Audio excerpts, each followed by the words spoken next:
Share market की पाठशाला में आप सभी का तहे दिल से स्वागत है। बात कर लेते हैं इरेडा की, जिसने आज अपने क्वार्टर 2 के रिजल्ट को डिक्लेयर किया। तो कैसा रहा कंपनी का रिजल्ट, आइए जानते हैं इस वीडियो में। बात कर लेते हैं कंपनी की होने वाली टोटल इनकम की।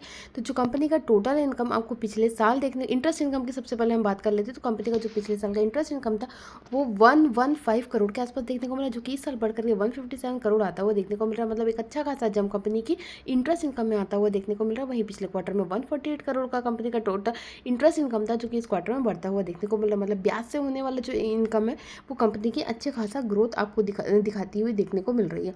बात कर लेते हैं कंपनी के होने वाले टोटल इनकम की। तो कंपनी का जो टोटल इनकम था वो 117,695 लाख के आसपास आता हुआ देखने को मिल रहा है, जो कि इस साल बढ़ करके 163,038 लाख के आसपास आता हुआ देखने को मिला। मतलब एक अच्छा खासा जंप टोटल इनकम में आता हुआ देखने को मिल रहा है। वहीं पिछले क्वार्टर की बात करें तो 151,070 लाख के आसपास आता हुआ देखने को मिल रहा था टोटल इनकम, जो कि इस क्वार्टर में बढ़ता हुआ देखने को मिल रहा है। मतलब हर लिहाज से जो टोटल इनकम है वो आपकी बढ़ती हुई देखने को मिल रही है।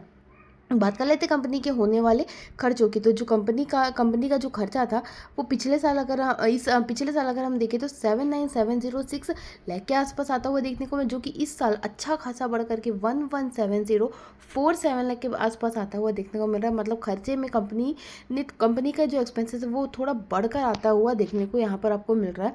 और इसके पीछे जो कंपनी खर्चा देखने को आपको मुख्य तौर पर जो बढ़ता हुआ देखने को मिल रहा है वो एक फाइनेंशियल कॉस्ट है, जो पिछले साल 80 लाख के आसपास आती हुई देखने को मिली, जो कि इस साल 1 लाख के ऊपर जाती हुई देखने को मिल रही है। तो एक्सपेंसेस कहीं ना कहीं आपकी कहानी बिगाड़ सकता है। तो कॉस्ट जो होती कंपनी के जो एक्सपेंसेस जो थे वो आपके बढ़ते हुए देखने को मिल रहा है।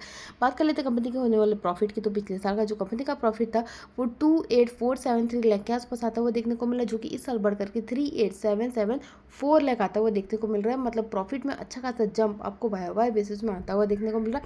वही क्यू में अगर जाए तो 38,369 लाख का कंपनी का प्रॉफिट था, जो कि इस क्वार्टर में 38,774 लाख आता हुआ देखने को मिल रहा है। मतलब चाहे आप वाई के बेसिस की बात करें, चाहे आप क्यू बेसिस में बात करें, जो कंपनी का प्रॉफिट है उसमें अच्छा खासा जंप देखने को मिल रहा है।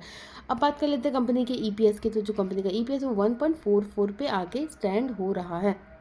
अब अगर हम जान लेते हैं कि मार्केट का क्या एक्सपेक्टेशन था। तो मार्केट का जो एक्सपेक्टेशन था, भले ही प्रॉफिट यहाँ पर बढ़कर आया, लेकिन मार्केट करने का जो एक्सपेक्टेशन था वो 410 करोड़ के आसपास आता हुआ देखने को मिल सकता था। मार्केट ये मान के चल रही थी, लेकिन उस एक्सपेक्टेशन से थोड़ा सा आपको रिजल्ट वीक साइड पर आता हुआ देखने को मिला। भले ही प्रॉफिट जंप करता हुआ देखने को मिला, एक अच्छा खासा जंप आपको वाई में आता हुआ देखने को मिल रहा है, लेकिन मार्केट का जो अनुमान था उस अनुमान से कम आता हुआ देखने को मिल रहा है। और इसके पीछे का सिर्फ एक ही कारण है, जो कंपनी के खर्चे है वो खर्चे ज़्यादा आते हुए देखने को मिला।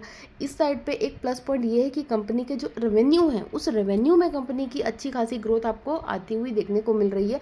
अगर रेवेन्यू में कमी आती तो यहाँ पर मामला बहुत ढीला हो सकता था। तो रेवेन्यू अच्छा खासा जंप हो रहा है, क्योंकि इस क्वार्टर में कंपनी के खर्चे थोड़े ज़्यादा हुआ। अगर ये खर्चे कंपनी कंट्रोल कर देती है तो कंपनी का ऑटोमेटिकली प्रॉफिट जमकर बढ़ता हुआ देखने को मिल सकता है। तो रेवेन्यू अच्छा है, लेकिन जो प्रॉफिट है वो मार्केट के एक्सपेक्टेशन से कम आता हुआ देखने को मिल रहा है, क्योंकि खर्चे बढ़ते हुए देखने को मिल रहे। तो ये बात थी इरेडा की। आगे के रिजल्ट की तमाम जानकारी के लिए बने रहेगा मेरे चैनल में। तब तक के लिए धन्यवाद।